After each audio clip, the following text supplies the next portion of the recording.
Your country was amalgamated without your consent. Nigeria was not created to fail. Do you hear me right? Listen, pay attention. Most people say Nigeria was created to fail. Is a lie. Nigeria was not created to fail. Nigeria was created not to survive. Let me tell you the difference. Pay attention. When we say Nigeria is created to fail, it's as if Nigeria is failing. Nigeria is not failing. Nigeria has never failed. Go and write it down. Nigeria is doing exactly what it was created to do. To be the warehouse of the European powers. That is what it was created to do. So when you are doing what we were created to do, you are not failing. You are only not surviving on your people. So to your people, you are failing. But to the people that structured you, what are you? You are succeeding. Oh, you need to read. You need to feed your mind with information and understand from where it's coming from. You need to understand from the root from where water entered your backbones. Let me explain. Pay attention. Nigeria was created for what?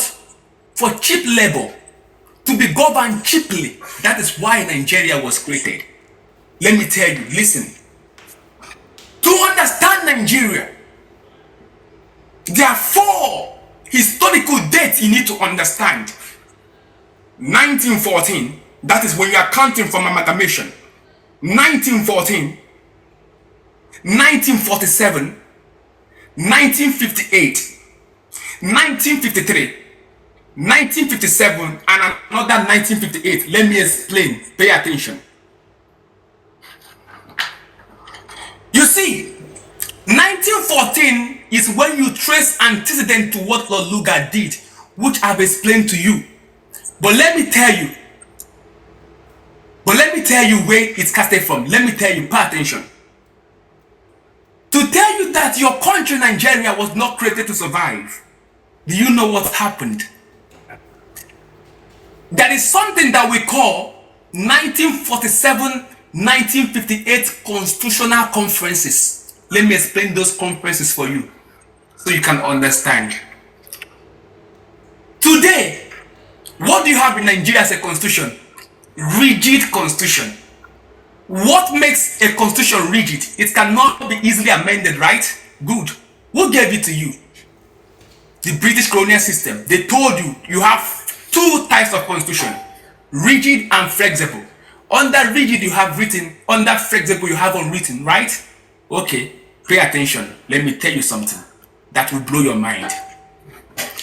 You see, do you know that after Lord Lugard left Nigeria, Clifford came 1919 to 1925. He looked at the entity that became Nigeria. Do you know what Clifford said? Clifford said these people cannot survive. They can succeed. But let me do my own. Look, Clifford brought his own constitution and called it Clifford Constitution.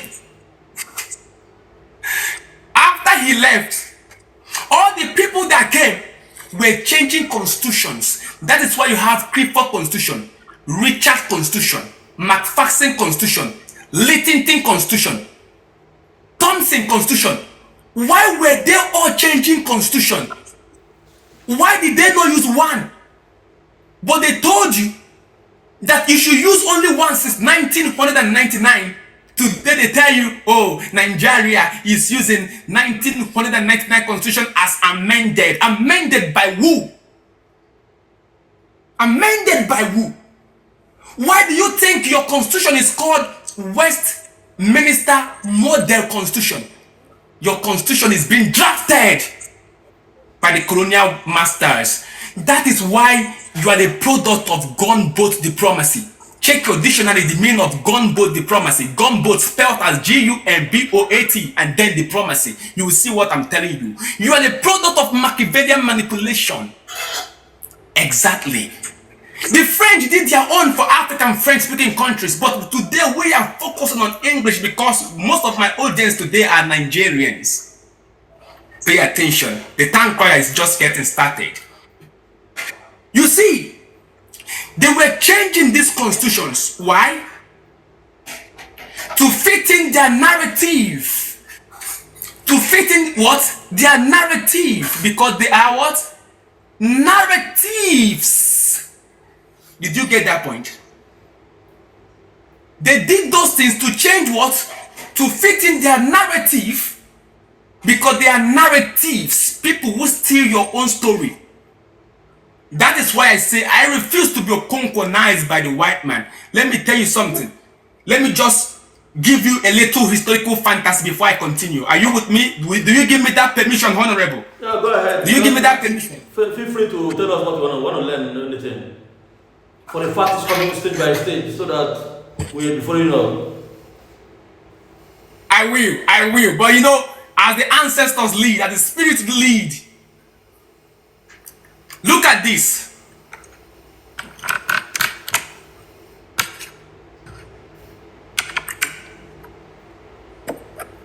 Up there is Chinua Achebe.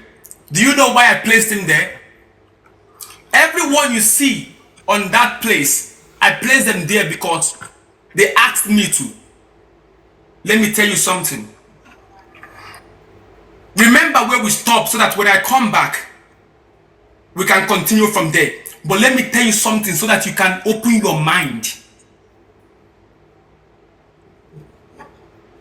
How many of you have read the book Things Fall Apart? A lot of you. What happened in that book? They tell you, Honorable, please give me some latitude. I want to be able to carry our students along. Do you understand? Yeah. How many of you have read the book Things Fall Apart? I want to see your comment. Let me know if they're following me. How many of you have read the book Things Fall Apart? If I want to get 2 responses so that I can know they're following me. How many of you? Okay. Who can tell me how did Okonkwo end? How did Okonkwo end? What happened to Okonkwo at the end of the day? What happened to Okonkwo at the end of the day? What happened to Okonkwo? What did you hear happen to Okonkwo in the book Things Fall Apart? What happened to him? What happened to him? You forgot? You didn't read the book then? If you forgot, you didn't read the book. That is a book every African should read. Honorable, are you with me? Yes. At the end of this lecture, I will give you Things Fall Apart. Share it to everyone on your platform. Things Fall Apart. Give it to them for free, please. Okay. Thank you very much. Okay, let me tell you what happened. No need to type again. Just pay attention. When you read Things Fall Apart, they tell you that he committed suicide. He committed suicide. But then, something happened in my university time. I went to my professor. I said, Professor, did Okonkwo in Things Fall Apart? Did he kill himself or was he unalived by the white man? The professor was mystified. He said, Tankroya, what is wrong with you? You are a historical guru. You should know that Okonkwo took himself. I said, beautiful. I said, Professor, Aristotle, did he take his life or was he unalived? He said, Tankroya, don't you know that Aristotle was unalived? I said, how? He said, come on, you know. He was taken to the Oracle Delphi. He was told to denounce his teaching. But if he would not denounce his teaching, he should commit suicide. Listen, I want you to get the intention right now. We are looking at what? We are looking at intent and intention. Pay attention. If Aristotle is considered to have been killed by his people because they believed that if he had taken what he did not supposed to take, that what will happen?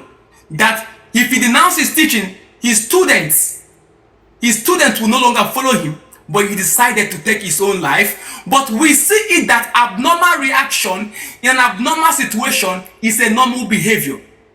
Abnormal reaction in an abnormal situation is a normal behavior. If we can give that latitude to Aristotle, Why can't we give that same latitude to Okonkwo? Because why Okonkwo took his own life was because he did not want to be humiliated by the British colonial authority. So, Professor, I refuse to be Okonkwonized by those who took our heroes. Okonkwo did not unalive himself. Okonkwo was unalived by the British colonial authority, because I'm looking at the intent and not the content. Are you with me? Let's continue. After these people came with different colonial constitution conferences. They use different constitutional conferences, but they tell you that you must use one. Why? Why did you think that they were using? Okay, I never thought about it this way. You have seen it about this way. Why do you think? The modern day crier. Please remove your eye from the comment section so that you concentrate. If not, you'll be distracted. I want to learn. I'm going to post the video later actually, but it's good they write their question down. Please remove your eye from the comment section. I know it is not easy, but I want us to learn and be able to connect what you are saying. Please, guys, if you can support, no matter how, we are going to share the book to those who are supporting him. Please make sure you don't distract. Okay. Let me teach you something you need to understand before we continue. See, if you're a man or a woman and you cannot think beyond your ethnicity, you are a problem to humanity.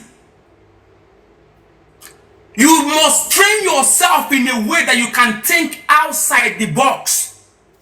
And for you to think outside the box, you must not first think of your identity. Think from a logical point. How do you do it? A man from Uganda can be right. A man from Burkina Faso can be right. A man from Algeria can be right. An Hausa man can be right. A Fulani man can be right. A Yoruba man can be right. But where he's not right is when he's not meeting the logical point of view. That is why I appreciate most Igbo people. Why? Because they can look their brother in the eyes and say, you are wrong.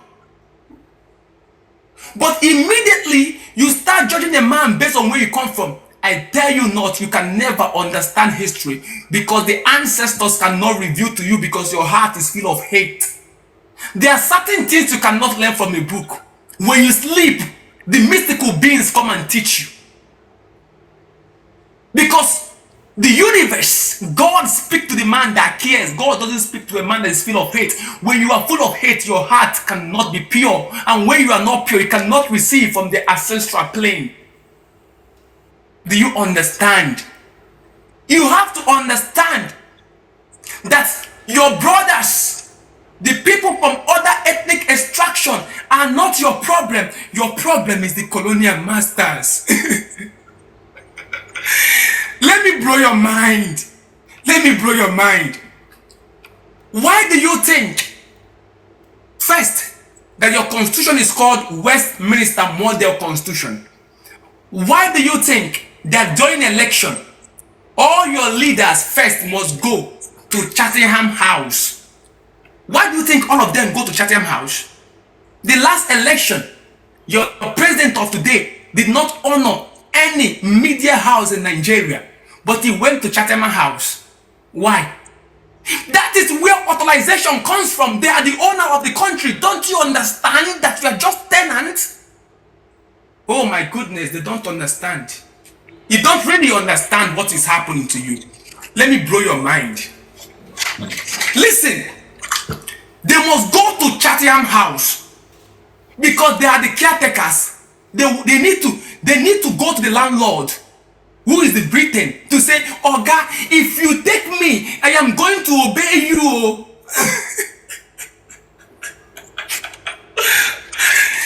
If you don't go to Chatham House, nothing for you. Nothing for you. You must go there. You have to go and collect blessing from the Queen of England. Now it is the King of England that will give you. King Charles, I bless you. Go and continue my legacy. That is it. But let's continue. Let's continue. See, let me tell you. Do you know why I like the English people? Do you know why I like the British people? When they want to deal with you, they deal with you in line. They follow due process and deal with you. Ask yourself, people like Njaja of Opobo, why did they have to try him in court before they sent him into exile? They could have just sent him into exile. But no, they needed to follow all processes, even if they know that they are still going to deal with you. Let me blow your mind so that you know that your country is owned. Listen. On the 31st of December, the late president of Nigeria, Muhammadu Buhari, came into power. 31st of December, 1983, during military regime in your country. Right here in East Africa, that's how we run our own constitutional conferences. We don't run like West Africa. Okay? We don't run like West Africa. But in West Africa, that's how your constitution runs, which I'm going to expose for you. Our brother did his own right here in Kampala, but that's how your own runs. When Muhammadu Buhari came into power, 31st December 1983, he sacked the then civilian government of Alhaji Shehu Shagari. He sacked it. What did he do? He declared operation against indiscipline. He accused that government of corruption. What did he do? He threw the vice president of that regime, who was Alex Ekwueme, into Kirikiri. He gave Alhaji Shehu Shagari house arrest. And then there was a man called Umar Diko. Go and Google or go and search 1983 Diko affair. Umar Diko took the money and ran to Britain. He ran to Britain. Buhari asked the British government to arrest him and bring him back to Nigeria so he can face trial. But the British government refused. Why? Because the stolen money of Omala Diko was booming the economy of Britain. He was booming the economy. What happened? Buhari being Buhari planned for him to be what? To be kidnapped. Omala Diko was kidnapped in Britain. Buhari planned it in Nigeria. Go and Google it. Omala Diko affair, 1984. They took Omala Diko, put him in a box and covered him, put him in a plane to fly him back to Nigeria. But the British Aviation Ministry found out and intercepted the plane and then held him and returned him back to Britain. Guess what happened? Immediately that thing happened, the British government saw Buhari as someone who is not respectful to their monarchical system. What happened? On the 17th of August 1985, they influenced Badomesu Ibrahim Babangida to overthrow Muhammadu Buhari. That was when Pan-Africans like you and I noticed that the hand that still held Nigeria is still in British house. Do you understand? Evidence number one.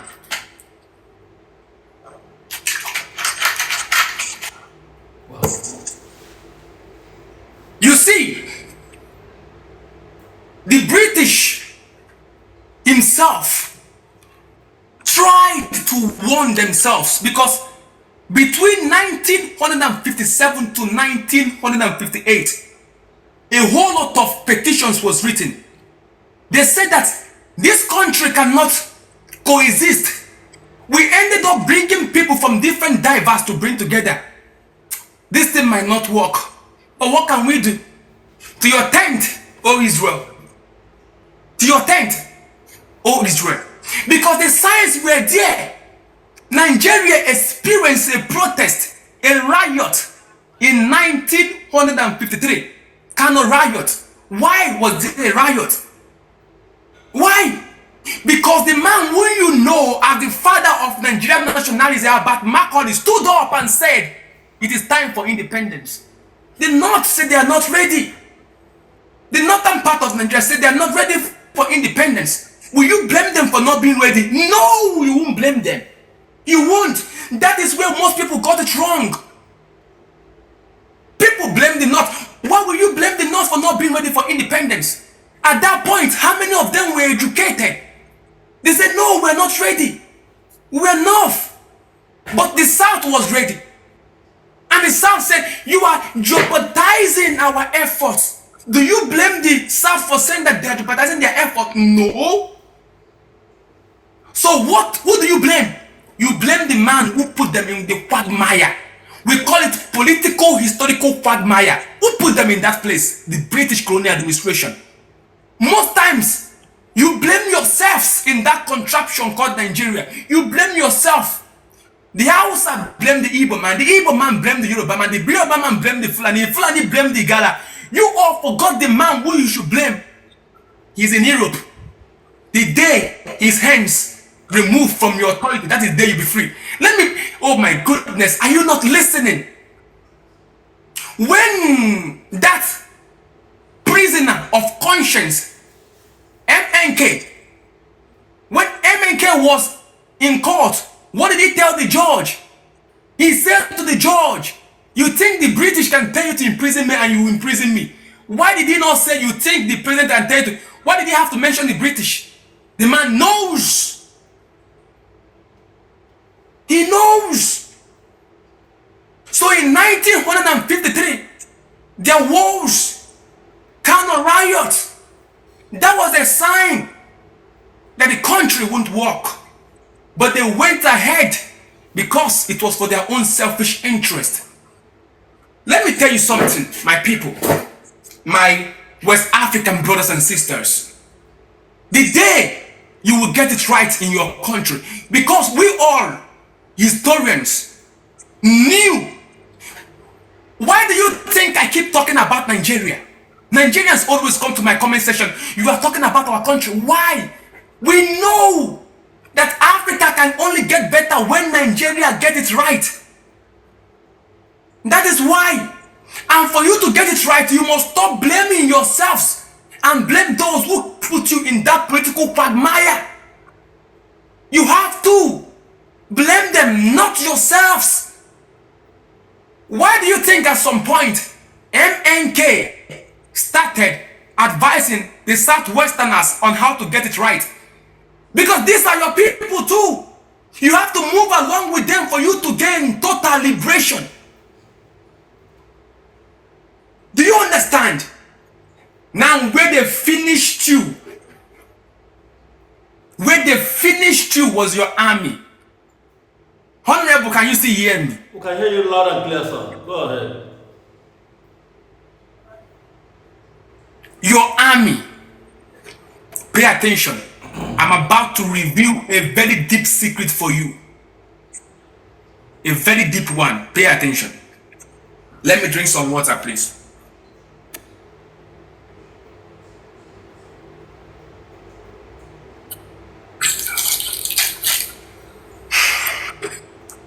Do you know that period to 1900? Thank you, I appreciate. Oh, don't worry, Cameroon, we'll talk about you. Do you know that period to 1956, there was no such thing as Nigerian army? There was no such thing as Ghanaian army.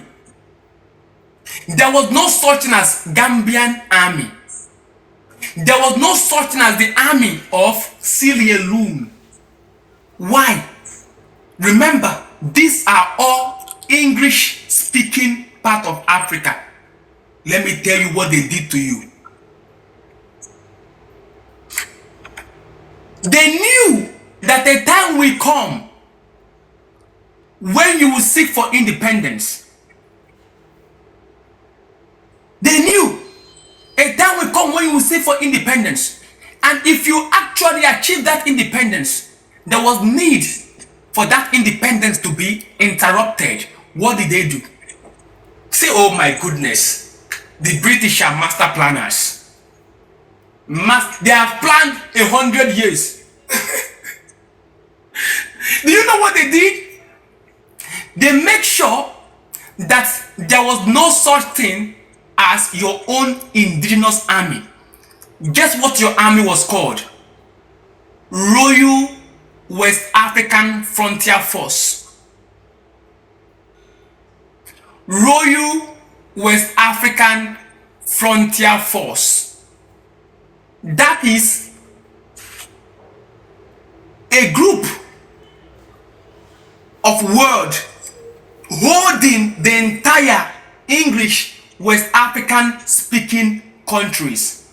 Nigeria, Ghana, Sierra Leone, Gambia were all under one umbrella of military, which is called Royal West African Frontier Force. Wow. Your own army started existing in 1956. What did they do? Those people who were not loyal to them in the country that became Nigeria, they had what is called pen. Pen. What does pen represent? Education. Those people who they believe was loyal to them, they gave them gun. That is why Latin said "Huctum ductum," meaning power comes from the power and the mouth of the barrel. Zeke of Africa tells you the man with the gun is the man in power. So what did they do? Listen, so that you will not end up blaming who you are not supposed to blame. There is no one in this world that you will give sugar in their mouth and they will pour it out. You need to understand that the British colonial administration favors some part of your country. You don't blame them that it favor them. You blame the man who make it to favor them. In the military, a section of the country provided 60% quota. Another section provided 15 quota. While the Midwestern region provided 10%. Why? They wanted a particular group of people to control the army. So what happened? These people had a pen. These people had military power. That is why after the January 1966 military coup d'etat in your country, immediately there was a counter coup in July. And what happened? There was a civil war. Civil war in Nigeria was not a coincidence. It was not accidental. It was already seen by the people that structured your country. That's why you had to fight. The fight was not benefited to both the east and the northern part of Nigeria. The fight benefited the man that structured Nigeria, the British colonial administration. They benefited from the ignorance of the contraption that became Nigeria. That's what you need to understand. And then after the war, what happened? You know, most times people say that the civil war in Nigeria happened because of religion. I don't understand it. It is not religion that caused the civil war in Nigeria. No. If you say it's religion, then you are kidding me. Why? Don't you know that the first Anglican church in the northern part of Nigeria, Yakubu Gowon's father was a pioneer of it. Yakubu Gowon was a Christian, an Anglican if I'm not mistaken. The southeasterners were mostly populated to be Christians. What are you saying? So what is it? What caused the war? There was need for the man in Europe to protect his interest. And he protected that interest using negative ethnicity. He played on the people's mind. Let me tell you, do you know that the war that happened in Nigeria could have been averted? In fact, if you check history, what caused war in Nigeria could have been resolved. Because Ojukwu and Gowon has already met a meeting point in Aburi. Of course, you know, they ate together, they drank together, they agreed. They said, okay, no problem. We are going to settle when we come back. Gowon was excited. We have found peace. Gowon was excited. Ojukwu was excited. There's no need to fight. But what happened? The British commissioners in Nigeria came back and told him, what are you doing? What are you doing? Confederation will not work. Why? Because confederation will not feed the pipe of the colonial masters. Nigeria had to fight. I tell you, both parties regretted. because the fight benefited the conceptual West and not the people that became Nigeria people. Are you following? In the next class, I'm going to list out something for you. I'm going to list out all military installation in Nigeria from 1966 for you to see what really happened in the country Nigeria. You are all beautiful people, unique people, but I'm going to leave you with this. Pay attention. Let me give you a bomb before I go. How many of you have read the book There Was a Country? Why do you think that Chinua Achebe did not call that book There Was a Nation? Please. Okay, you have not, honorable, please. Our audience, we need to work on them. Like, we need to work on them, because we are not just coming on live to educate. I want them to be part of what we're doing. So I'm going to give you There Was a Country to share for all of them also. I will buy it online and give them free of charge. Okay? And if you don't know how to, not that you don't know how to read, you don't know how to, hold the consistency of reading. I will teach you how to read no matter how busy you are. I walk. This is not the only thing I do. I go to work like every other woman being. I go to work from 8, I come back 5, 6, sometimes I come back 8, 9. I will teach you how you will read no matter how busy you are. You need to read. If there is anybody that will not read in this world, it's not an African man. A lot of information was hidden from you. If you don't have the one that you get from the abstract concentration, get the one you get from book. Reading is a mental calisthenics. A mind that does not read does not expand. A lot of information was hidden from you. There's some books you need to read. Get yourself and wisdomize with the books of Anti-Check Dope. Do you understand? Let me continue. Why do you think? Why do you think that Chinua Achebe called that book There Was a Country and not There Was a Nation? Why? Achebe is a smart man. He's a smart man.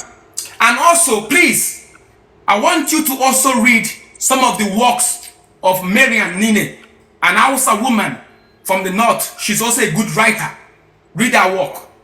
That is why I'm telling you, take away hate from your head. Because there are so many great people from different ethnicity who believe what you believed. So if you don't take away negative ethnicity from you, okay, you are going to hide some information from yourself.